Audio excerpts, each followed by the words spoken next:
दिल्ली के बाहरी इलाके में अमन नाम का एक लड़का रहता था। किराए का डुप्लेक्स घर जिसमें वह पिछले 2 साल से अकेला रह रहा था। जगह बिल्कुल शांत थी, पड़ोस अच्छे थे, सब कुछ सामान्य चल रहा था।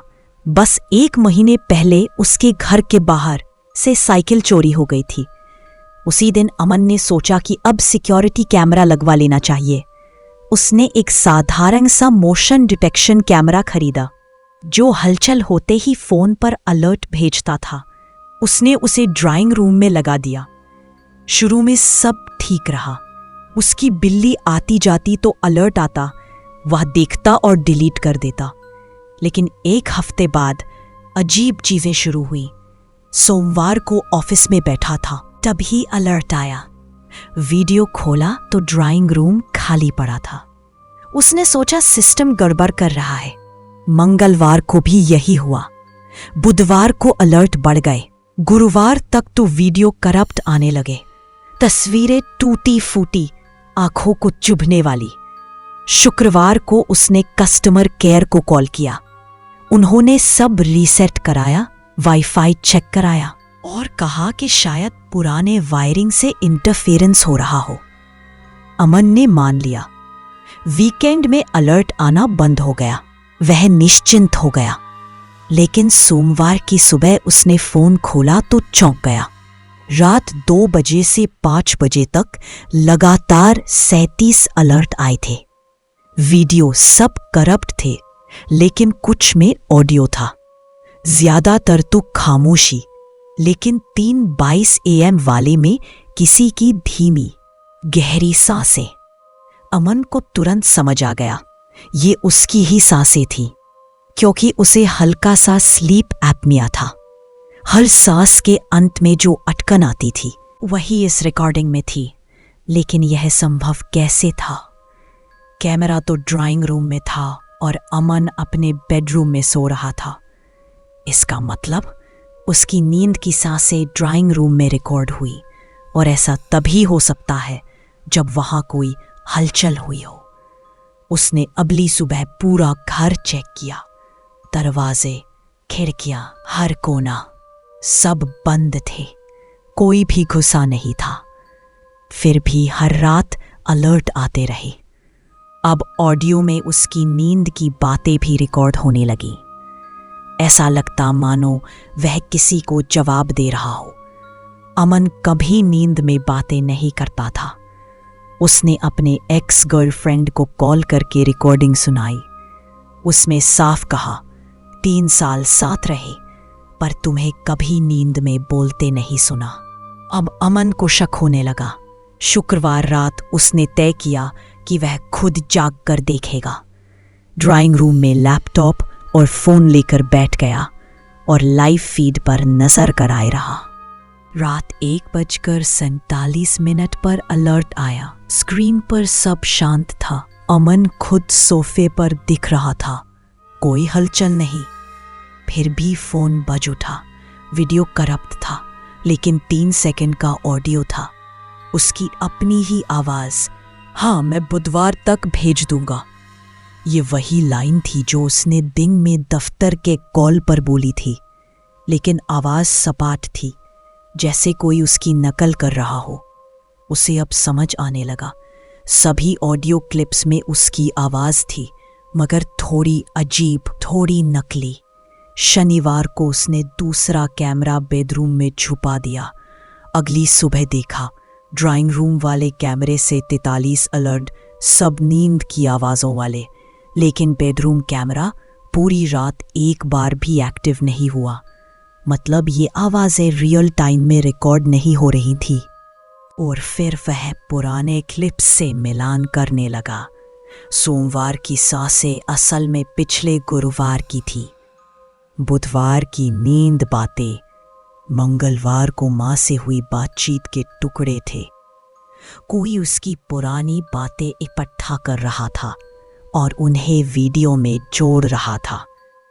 उस रात अमन ड्राइंग रूम के सोफे पर ही सो गया, कैमरे के ठीक सामने। उसने फोन भी रिकॉर्डिंग पर लगाया। सुबह देखा फोन बंद, चार्जर खींचा हुआ और कैमरे से एक सन अलर्ट। वीडियो करप्ट लेकिन ऑडियो उसमें घंटों की बातचीत थी। एक आवाज अमन की, दूसरी आवाज भी बिल्कुल अमन जैसी। तुम कब से यहाँ हो? इतना कि सब सीख जाऊं। क्या चाहते हो? तुम्हारी जिंदगी आरामदायक लगती है। घंटों की बातचीत में अमन ने अपनी नौकरी, दिनचर्या, बैंक डिटेल सब उस दूसरे को बता दिया, मगर उसे कुछ याद नहीं था। मंगलवार की रात कोई अलर्ट नहीं आया। अमन ने राहत की सांस ली, लेकिन बुधवार सुबह बाथरूम के शीशे पर लिखा मिला, जल्द। लिखावट उसकी थी, लेकिन ऐसे जैसे शीशे की दूसरी ओर से लिखा गया हो। उसके फोन से 4:33 बजे एक मैसेज गया था, उसके ही नंबर पर। प्रैक्टिस सेशन अच्छा रहा, तुम अच्छे टीचर हो, जल्दी मिलते हैं। पर उसने खुद कुछ नहीं भेजा था। डर कर वह मोतल में आकर छिप गया। नकद भुगतान किया, असली नाम नहीं दिया। लेकिन रात 3 बजे दरवाजे पर दस्तक हुई। पीप होल से देखा, वही अमन जैसा, वही चेहरा, वही आवाज।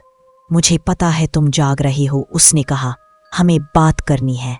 अमन ने दरवाजा नहीं खोला। पुलिस बुलाई। बाहर से आवाज आई, पुलिस मदद नहीं करेगी, मैं कह दूंगा मैं ही तुम हूं, किस पर यकीन करेंगे? पुलिस आई, मगर सीसीटीवी में बाहर कोई नहीं था। सबने इसे सपना मान लिया। लेकिन दरवाजे पर चिपका कागज अमन की लिखावट में था। मोटल के कैमरे एडिट करना आसान है, मैं इसमें माहिर हो रहा हूं। अब अमन जागते जागते टूट चुका था। उसने घर के बाहर जाकर देखा, उसकी कार ड्राइववे में खड़ी थी, जबकि वह खुद दूसरी कार चलाकर आया था। खिड़की से अंदर देखा, दूसरा अमन घर के अंदर उसकी तरह रह रहा था। बर्तन धो रहा था, बिल्ली को खाना दे रहा था। फिर खिड़की से मुस्कुराया और होठ हिलाए, धन्यवाद। जब पुलिस आई तो अंदर वाला अमन उन्हें आईडी दिखाकर स्वागत कर चुका था। बाहर खड़े असली अमन की आईडी देखकर पुलिस ने कहा, ये तो उन्होंने भी दिखाई, अब आप परेशान मत कीजिए। धीरे धीरे उसकी जिंदगी मिटने लगी। बैंक अकाउंट खाली, कार्ड बंद, बिजली पानी कटा। उसकी जगह अब दूसरा आन था। वही सबके सामने उसका असली रूप बन चुका था। और तब अमन को सच्चाई समझ आई। वो सारी रिकॉर्डिंग कैमरे की नहीं थी। असल में वह खुद नींद में बातें करता था। कोई उसे सवाल करता और वह सोते सोते जवाब देता। उस दूसरे ने उसे हिप्नोटाइज करके ट्रेन किया था। वो अमन को सिखा रहा था कि उसे खुद को कैसे सिखाना है। अब अमन ढाबे में बैठा था। टीवी पर न्यूज़ चल रही थी। स्क्रीन पर उसकी फोटो थी। अमन 3 दिन से लापता।